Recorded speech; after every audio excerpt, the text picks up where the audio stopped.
From a fire station in New York, to a farm in Oklahoma, and through every interdimensional gateway, it's the podcast that pursues the ghosts wherever they roam. This is Hunting Haunts. Welcome to another episode of Hunting Haunts, a Ghostbusters podcast and vidcast. As always, I'm your host, Adam, and with me is my co-host, the Emerald enthusiast, but also the Slimer enthusiast, Donnie. Donnie, how's it going? Hey, what's up, Ghostbuster fans? It's the man whose ring runs on fanboy energy, the podcasting machine, the big nerd in green, here to add a little aftertaste to your afterlife. It's Hunting Haunts. Indeed. And we're both excited today. Why? Because we are finally going to review Ghostbusters Afterlife. Donnie and I have both seen it. Yes, finally. And we're gonna review it, which we're both excited about. Should we do a quick check on the box office for?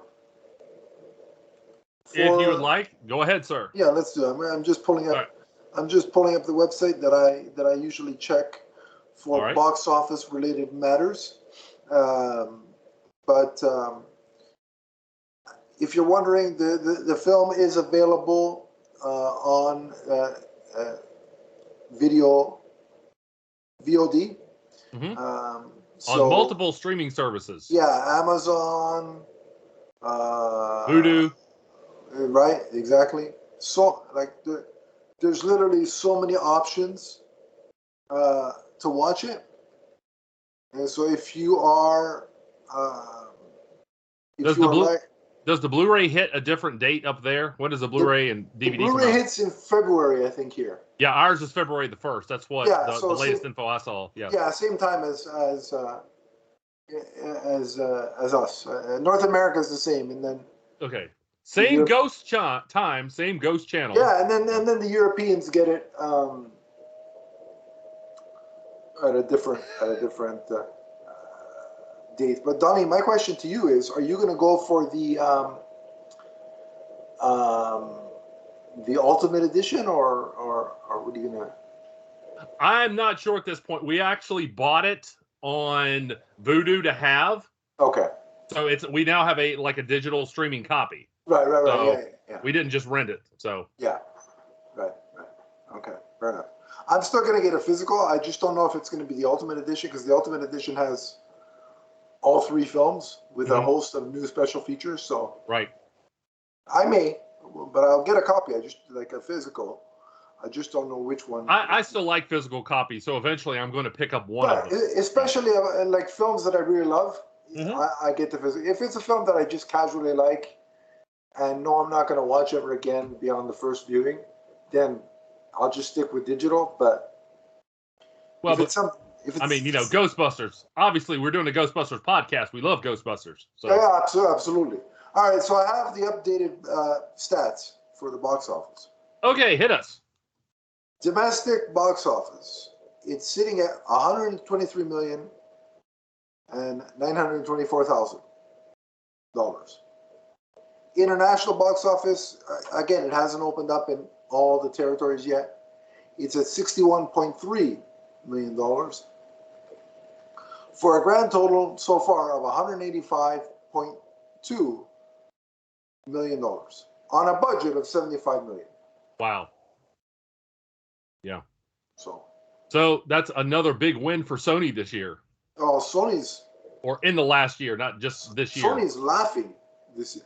I don't have any verifiable information on this, but I venture to bet, Donnie, that they're the most successful studio in the pandemic climate. Yeah. Via Spider-Man alone, but then you add Venom, Let There Be Carnage, right, and now Ghostbusters.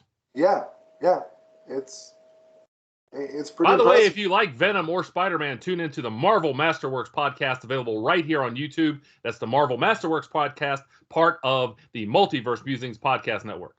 Yeah, and I had to set you up for a plug there, as I always do. But We'll go for the hat trick later.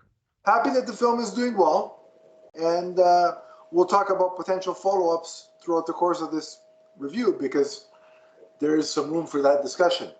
Sure. So we'll have that at the appropriate moment. But with the box office info dispensed, Donnie, give us a brief sort of description of this movie for those that are... Okay, well, Ghostbusters Afterlife follows up 32 years after the defeat of Vigo the Carpathian. This is a continuation of the original continuity with the films. Right. So let's get right into your thoughts. So the way this film opens up is that there is a battle between a Ghostbuster, which at first you're not sure who, versus a Spectre, and it is not the Spectre, just a Spectre. No, a Spectre, not the DC. I mean, that would be one hell of a crossover, but it didn't happen here. And what I loved about this opening battle is how tricked out the farmhouse is with various traps for any potential ghost threats. And of course, what we learn is that the Ghostbuster in question is Egon Spengler. So what did you think of that opening scene? What were some of your thoughts? Well, especially in retrospect, once I listened to the part where Ray said the Ghostbusters did their job too well. And so they went from what he said, I believe it was like 10 hauntings a week in New York to only one. And so things got bad for them financially. They had to go their separate ways, except Egon becomes convinced that the end of the world is nigh yet again. And so he moves to Somerville, Oklahoma, and we see that he is preparing in very intricate ways for the coming of some great battle. His prep time was very Batman inspired. I was very impressed. I was like, man, you've been talking to Batman with his prep time. Right. By the way, if you like DC Comics, you can listen to the DC Comics Chronicles right here on Multiverse Musings, the vidcast. You're 2 for 2. There you go. Look at that. I told you, hat trick later on. But yeah, I like the practical effects, the way it opened up like that. Yeah. It wasn't a lot of like the CGI early on. You got a little bit of that, but again, this is how they kind of kept the budget down is, there was a mix of practical effects and CGI in the original. With this, you got to see, again, just how effective that could be. I really like the ground rumbling when the thing was coming toward, again, at first the unnamed Ghostbuster that we later saw was Egon. So Right. No. What you're saying about the practical is very true because there is a mix, obviously, and it's amazing to me. This film, as I was watching it, and you notice that it's a mix of practical versus with CGI, and you see like that there are actual sets built. Like the mine, underneath the mine, that was, yes. I've listened to interviews with Jason Reitman. That was an actual set. That makes a big difference. Yeah. I don't know why building a set is actually cheaper and practical is actually cheaper. Like in your brain, it kind of doesn't make sense. Like doing it via computer would seem cheaper, but that's sometimes not the case. And watching this film made me think, man, I wish more films would do more of a hybrid, because often a lot of the films nowadays rely too heavily on just and the farmhouse looked magnificent for the tone they were trying to set. Right, and again, I think that was, I don't know if that was I don't think that was an actual standing farmhouse. I think that was built.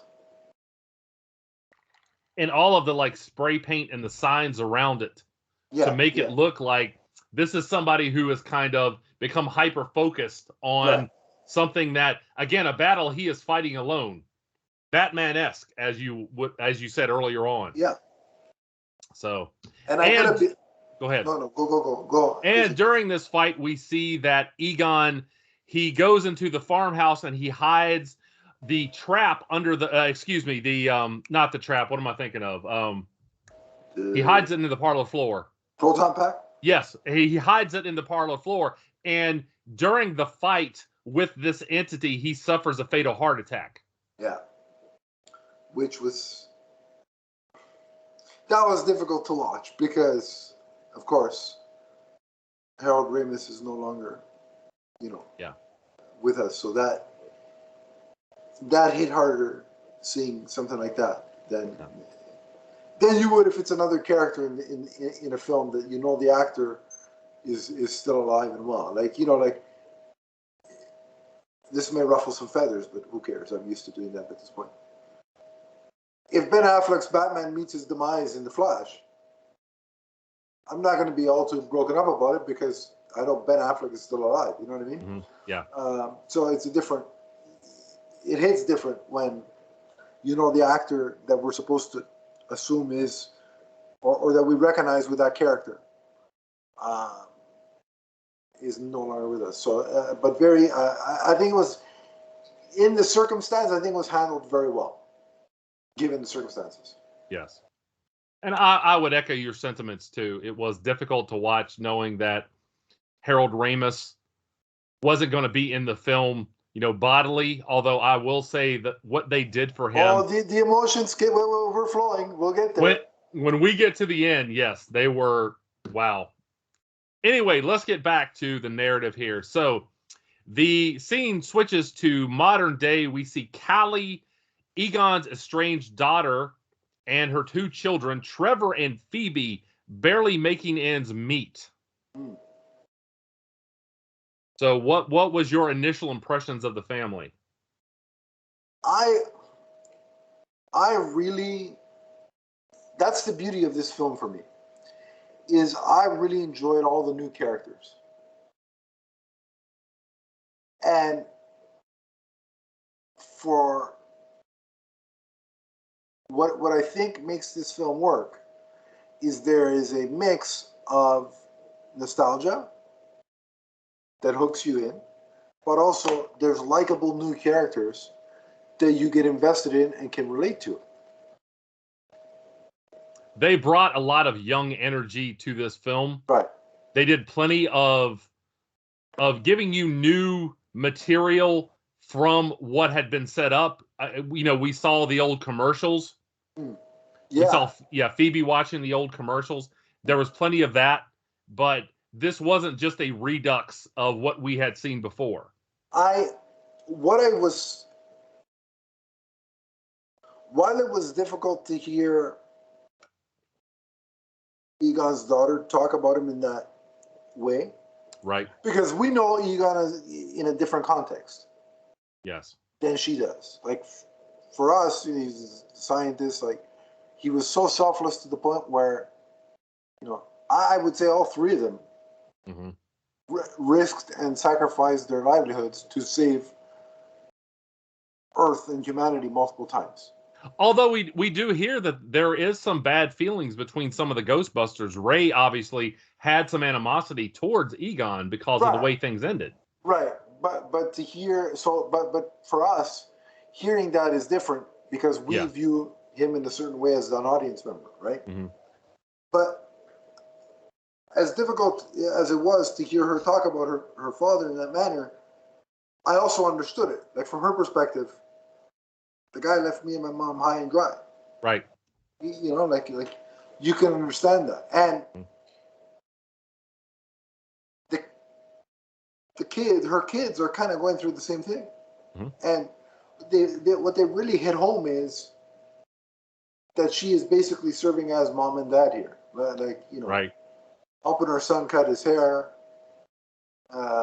almost cut his ear off, but look at him. And we see, Phoebe is very focused on science. Like you could tell that's. I mean, before they spoiled it, before they told you, I think everybody and their mother knew that was Egon's granddaughter. Right. She seemed to have the spirit of Egon in her. Like pitch Immediately perfect. you saw yeah, that. Yeah. absolutely. Yeah. And she was my standout character. Mechanic Race was fantastic. And I usually don't like, child actors. Some of them come off as ridiculous. Like, for example, the kid in Superman Returns with the garbage over his head. Right. Yeah. I mean, that was when he was the most likable to me. But anyway, when I didn't see him or hear him talk. But no, so she was really, really good. I believed that she was that smart when she delivered those lines. But also, as she got to know her grandfather and she started defending him to her mother and eventually Ray, I felt that. Mm-hmm. And you, even though it wasn't like there weren't one-on-one verbal conversations between Egon and Phoebe, through her watching the videos, learning how to use the tech, I guess his spirit helping her along the way, it really fostered and created that relationship that you connect to. And as someone who was very close to both my grandfathers and them no longer being here, I certainly felt that relationship strongly in this movie.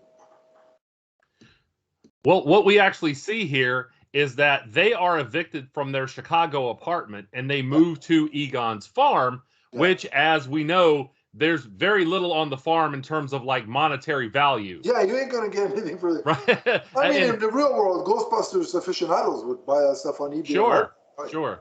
But, we saw Janine show up and talk about how, he left a lot of debt. Yeah. But, the people in town refer to him as the dirt farmer because he actually didn't grow anything there. Again, he was preparing for the end of the world. Yeah. So and I like how the farmers regarded him as like, the citizens, what they call him, the dirt farmer.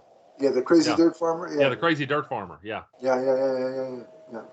So speaking of characters, once they are there in Oklahoma, the family, I mean, we see that Trevor meets a car hop named Lucky Domingo, gets a job. Phoebe is enrolled at a summer science class at the middle school where she meets a funny seismologist named Gary Gruberson, a.k.a. Ant-Man, a.k.a. Mike from Friends. And eventually, Callie and Gary form a romantic bond, too. Yeah, as I touched on earlier, I was surprised by my reaction, but I loved, like, I didn't love but I enjoyed every new character to varying degrees. Yes. Like, there wasn't one that I'm like, why are you here? Like, what is your purpose here? Like, I literally enjoyed every new character. You mentioned Janine coming in, and sort of giving the lay of the land on, the fact that Egon had nothing of monetary value, but there was a lot of stuff, and she would talk about how she helped him, she was a friend to him, right? She kept the lights on. There's still no clarification, Donnie, of do you think him and Janine hooked up at some point? I always assumed that was the case. But was Egon ever investigating for more than just spores? That's what I want to know. I always assumed that was the case, and I'm not going to get gross. But yes, I always assumed that. My question is, who is Carrie Coon's character's mother? That's a good question. And is it Janine? Or is it somebody named Martha? Why'd you say that name? Good one. You set me up. I like it.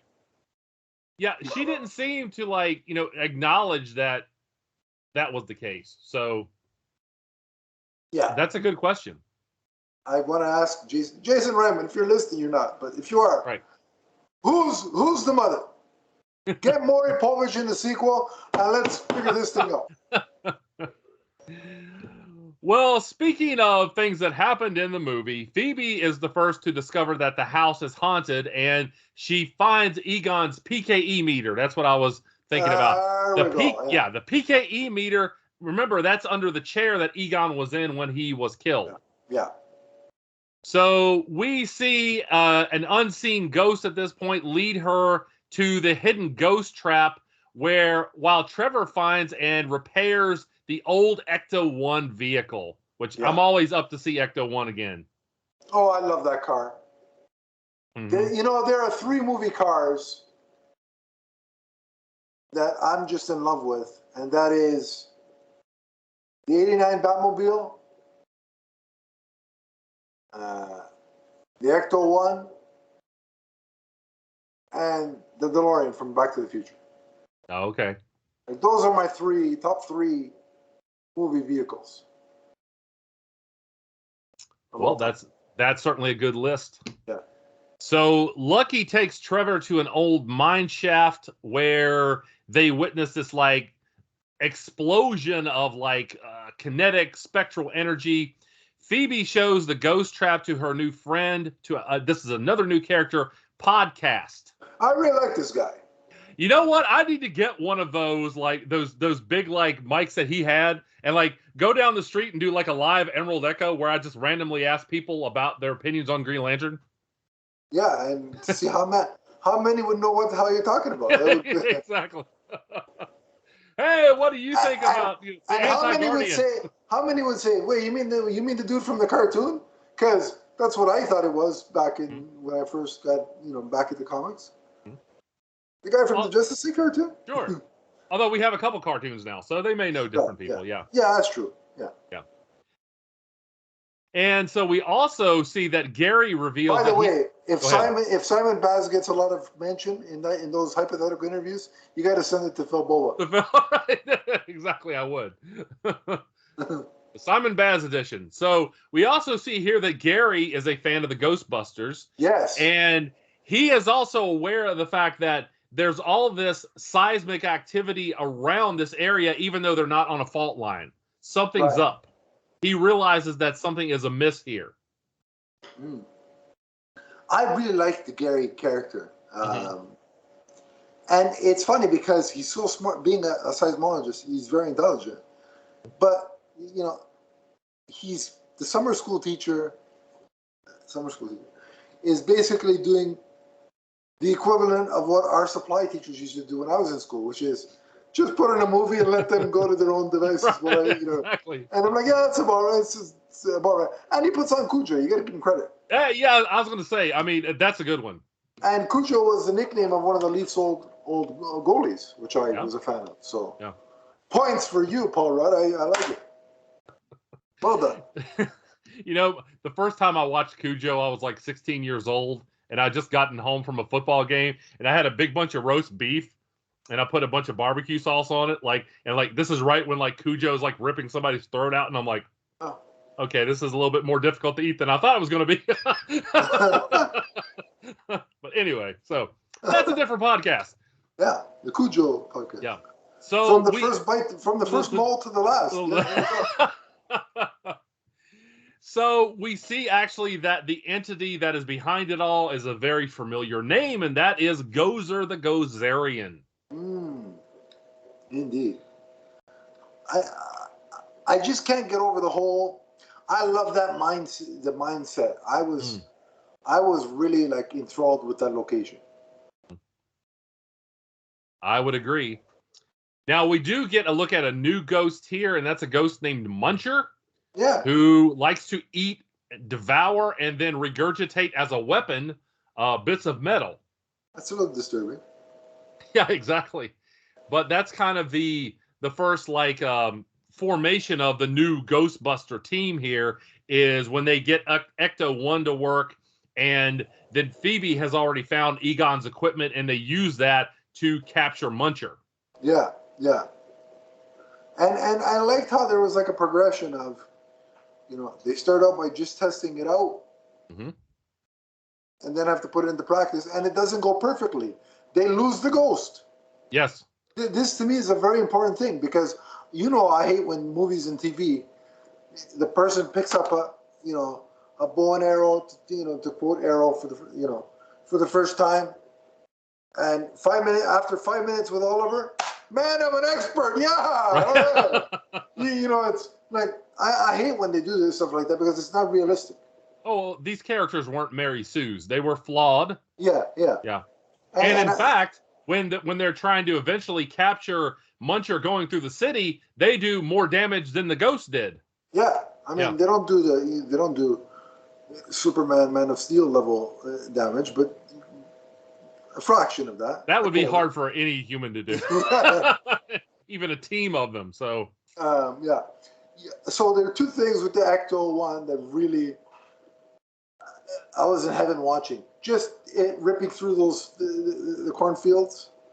yeah, I was like, how visually beautiful is the cinematography here? the cinematography in this was amazing. Like all the long shots of like all these fields, the farmhouse, the town, everything looked really good. And then when they are chasing Muncher, when the side door opens and that sidecar chair comes out, and she's blasting with the that was so great. Mm-hmm. I just and you know what? I'm a sucker, because just the sound of the proton pack firing up again for the first time. Mm-hmm. Oh, it was so beautiful. Yeah. Just. Well, speaking of this little adventure that they went on, got the attention of Sheriff Steppenrazor, and that wasn't his actual name. That's all I can think. When I saw Bokeem Woodbine, I thought about Blade the series, and I was like, "Oh, Steppenrazor." Yeah. But we see that actually he is the father of Lucky. Yeah. Yeah. Oh, before we talk about that, go ahead. I want to circle back to when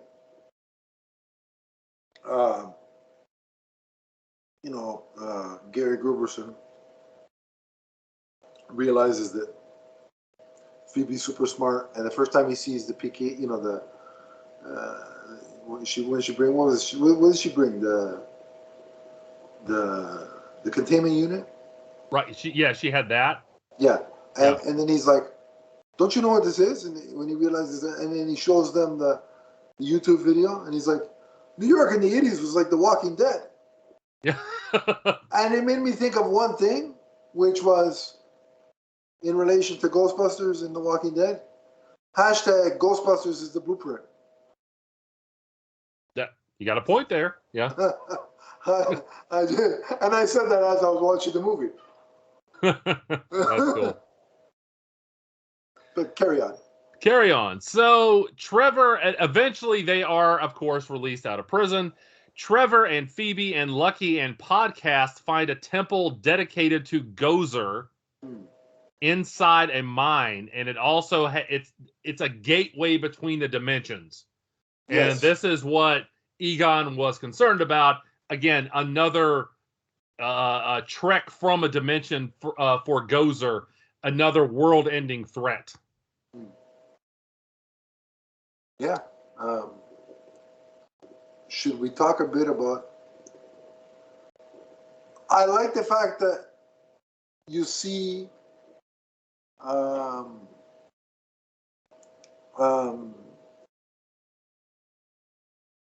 like all the weaponry that Egon had set up in the mine, and for when Gozer would try to make a reappearance. Right, and that's we learned that's what's causing the earthquakes. Right, like seismic activity is that it's all these attempts by Gozer and Gozer's minions to come through. Yeah. And interestingly enough, we also, we mentioned Ivo Shandor before. We see that Ivo Shandor's body is actually in this mine too. And it turns out he's not all dead. He's only mostly dead. Like comic books, yeah. Right, exactly. And you know what's funny is that Ivo Shandor looks a lot like J. Jonah Jameson and Commissioner Gordon. Yeah, you got a point there. Because he's played by J.K. Simmons. Right. Man, that guy can do no wrong. I mean, that Right. guy can play anything, and I'd be like, all right, I'll buy it. Yeah. So around this time, we also see that there are other like manifestations of things, including mini puffs. Oh, those were adorable. Who they manifest at Walmart and kind of go after Gary, which, by the way, that's just kind of a normal trip to Walmart in the middle of the night if you've ever been there. So why don't we ever get that stuff at our Walmart? Why, like, we have to put up with stupid, anti-vaxxers and anti-maskers at Walmart. I'd rather much deal with Stay Puft, mini Stay Puft Marshmallow Man, and even Terror Dogs. You can't be any worse than right than what I just mentioned. Yeah. So things don't end well for Shandor though, because Gozer when Gozer comes through, she rips Shandor in twain. Yeah. That was a pretty gruesome image. It actually really was. And do you know who played Gozer in this movie, Donnie? No, why don't you tell me? I forget. It's Olivia Wilde. Oh, I didn't know that. Yes, I did. And in case anybody was wondering, you knew this was coming at some point today, Donnie. I knew it. Yep. Olivia Wilde, Nico, this is for you if you're watching, is most certainly on the list. Oh, God. Oh. By the way, while I'm here, so is Carrie Coon. I'll give her one, too. There you go. All right. Yeah. So it's at this point that the kids discover Egon's trap for Gozer. They don the Ghostbuster jumpsuits. By the way, I also like how they got the stuff out of the prison by, when, what was it, podcast? One of the kids uses Muncher to, like, get it out of, like, the lockup. Yes. I thought that was really smart, inventive. very smart. Yeah. Oh, so we also see that Callie and Gary are possessed by Zool and who else was it? It was anyway. Tina. Yeah, exactly. So Clortho and Zool. Yeah. And so that's kind of a continuation of what we saw in the original movies. We see them become the demon dogs, which I thought was really cool. So. Oh yeah, and it's funny because after the fact, Paul Rudd's reaction to becoming a dog was hilarious. My hands hurt. Why do I have a gash on my head? Oh, you were a dog. Oh yeah. Right. He headbutted a park bench or something like that. It was the casual, like his casualness about it all is hilarious. Yeah. So we get a big showdown at the farmhouse with the kids trying to hold their own against Zool. And eventually Ray arrives with Peter Venkman and Winston Zedmore to aid the Spenglers here. But Gozer, this version of Gozer seems to be a little bit stronger maybe this time, or aware of what the Ghostbusters are going to do. She's like the Super Shredder version of Gozer. Yeah, exactly. By the way, if you like Shredder and you want to know more, you can always tune into the Teenage Mutant Ninja Turtles podcast here on Multiverse Musings, the vidcast. That's right. There you go. Patrick. The Turtle Dojo right here on Multiverse Musings. Indeed, yeah. So, and then came the moment that I got a little teary-eyed when Phoebe is trying to hold off Gozer herself. Yeah. We say, go ahead. Before you go there, just quickly. All right, go ahead. I love the fact that when the guys came back for the first time, they have that awesome, stand-up. It looks like they're gonna, all right. They had the big Ultimate Warrior running. Right. And they were gonna save and attack, Hulk Hogan or whatever. But so there's that big cool moment, and then they get tossed aside like yesterday's news, and they're all three of them are complaining about, damn, this never used to hurt as much before. Exactly. Like, everybody's acknowledging the fact that they're older, and I like that because it's in this supernatural context, it brings it back down to reality a bit. And I like the fact that Gozer asks Ray again, "Are you a god?" Yeah. and they're like, answer correctly this time. Answer correctly this time. Sure, why not? But No, yeah, God, like I said, I felt that, if you get a little age on you and all of a sudden you get tossed around, it's a little bit different scenario. Right. So, but again, the moment that I was talking about is when Phoebe is kind of going head to head with Gozer with the proton pack. All of a sudden, we see these hands materialize around the proton pack, and we see that it's Egon's spirit helping his offspring. And that was just the CGI for that was so amazing. It didn't look fake at all. It looked it looked incredible. It was just so amazing that the facial expressions, it was really touching there. I like the moment where like you see his hand on her hand and she looks up and she sees him. That was one thing. And I was like, oh cool, look at that, he's back. They brought him in. And I was marveling at this actually looks really realistic. Like it looks like I can't tell that it's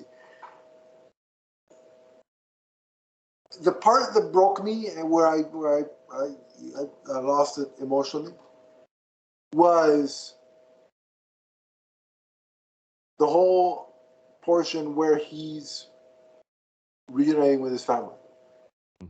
So the way he grabs onto Trevor, and the way he touches Phoebe's face, and then he hugs his daughter. Yeah, the big hug with Callie. Yeah. I kind of liked that he didn't say anything. I would agree. Yes. For two reasons. One, because then you have to cobble, obviously, lines from other movies to get him to say what you want him to say, or find a voice alike that can do an imitation. But I found that just the facial expressions and the physical touches and it made everything more emotional. And never in my life did I ever think I would cry for a Ghostbusters movie. Yeah. But damn you, Jason when you Reitman. See, and also when you see him with the lineup, that point where he takes his place with the other three. Yeah, and Peter's like, I had a feeling you'd show up for this. Like I said, you asked me, 10 years ago, would you ever cry for a Ghostbusters movie? I'd be like, what? No, why? Those are supposed to be comedies. Why would I cry? But damn you, Jason Reitman, you did it. Congratulations. Yep. So, by the way, you talk about Olivia Wilde. The way the movements that she did as Gozer, I really liked the creepy, unusual, almost spider-like movements that she did. It felt scary. It felt kind of like The Exorcist a little bit. Yeah. So after Egon's spirit departs, we see that the original surviving Ghostbusters return to New York City with Ecto-1 and their equipment. Yeah. So we also get a couple of bonus scenes here. We see that Venkman and Dana Barrett play with the ESP cards and the shock machine, which I thought, turnabout's fair play for the nefarious way that he was doing that in the original. It's only fair that he gets that turned back on him. So I was having a blast, but at the same time, like, I'm gonna get something like that for the Multiverse Wives thing at some point in my life. That was hilarious, and it's nice to see that they're still together. I like seeing that. Yeah. But and what we also see here is that Winston now, with his wealth, has maintained the Ghostbusters properties. Yeah, he's the Nick, and the way he's talking about.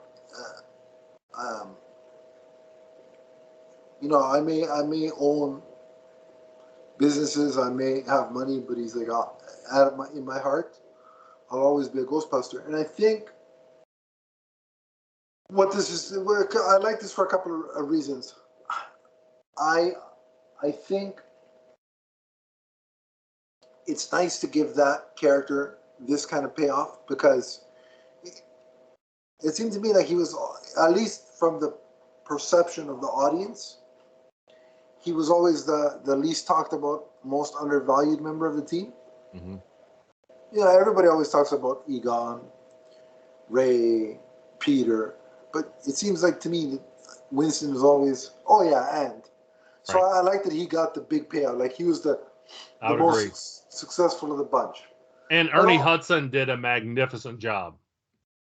And he's the most, like, I've never seen somebody so, like, as a person, as an actor, so personable with fans of the franchise, and so loyal to the brand. You know what I mean? Like, he's always been a good, good soldier, and in that respect.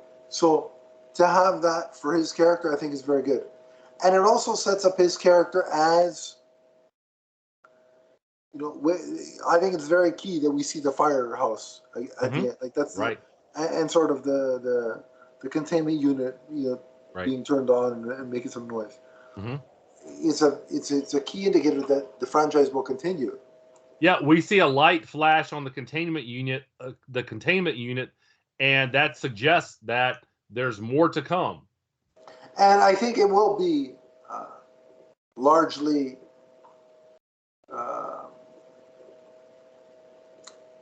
the new team. Mm-hmm. The kids. Carrie Coon's character will get involved, and probably Paul Rudd as well. But I think Winston will act as the Nick Fury or Bruce Wayne of it all, Mm-hmm. and anchor, be the link to the past. And you'll probably see Ray show up again. But for the most part, it's going to be, the kids will be the central focus, with at least two of the older guys playing a role in mentoring, and I'm cool with that. Oh, I would definitely agree. I think there's a lot left in this franchise, but I do think in some ways they need to hit. This was a way of kind of hitting the reset button a little bit to take it forward. Because again, the actors, the original 4 Ghostbusters, one is gone. The other 3 are obviously aging. They can't do it forever. Right. But there's still value to the Ghostbusters name. So there absolutely is. And I think this is the perfect way to, again, pass the torch and say, okay, this was the, and again, this is no slant towards the reboot, because you and I like the reboot. But I don't necessarily think, there are times when a reboot is needed, and with certain franchises that a reboot is needed. I don't think Ghostbusters was ever in that position. Do you think we'll ever see any of the female team make their way into these movies? Look, the multiverse is all the rage nowadays, so maybe they exist in an alternate New York, and maybe at some point in a film they cross over with the new kids. And I'm fine with that. Sure. And 2 of the originals. Yeah. I want to see Rick Moranis again, too. The comics did it. The comics did a crossover between the two, so why not? Yeah.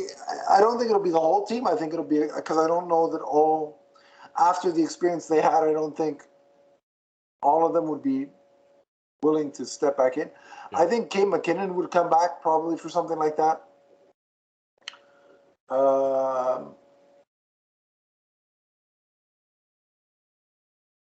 And maybe Melissa McCarthy. I don't see